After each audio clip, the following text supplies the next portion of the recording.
Сіздермен мамалар еттің нанын жұмыртқамен илеудің жолын көрсетемін деп жатырмын.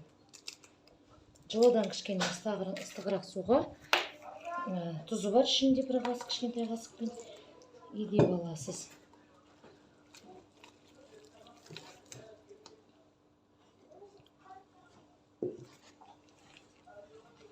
Өзіміздік сияқты тура.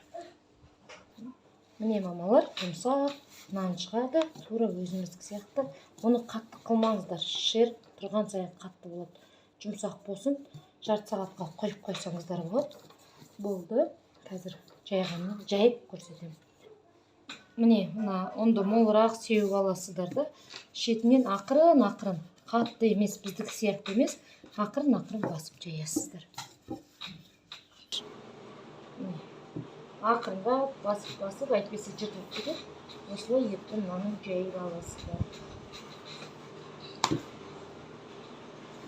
Менші қалығы, тағы жұқартам десеңіздер өздеріңіз білесіздер. Жұмыртқа қосылған еттің наны, 5 бармақтың.